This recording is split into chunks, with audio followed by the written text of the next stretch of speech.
Her i Gølle Ishøjklub, der har vi meget stramt træningsprogram for at holde niveauet højt. Og en særdeles hård vintersæson. Hvad så, drenge? Hvem er først i dag? Elle, Belle, Bo. Det er godt at se en engagement. Rigtig godt, Bo. Vi har bare ét problem, når forårssæsonen kommer. Det ser godt ud, hva', Bo? Det er 4 kilometer i dag. Bo, Bo, Bo, Bo, Bo, Bo, Bo, Bo, Bo. Ja, men vi mangler en bane. Men vi klarer os.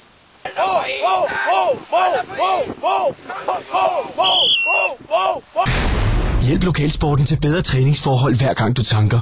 Få et OK benzinkort gennem din lokale forening. OK, altid billig benzin.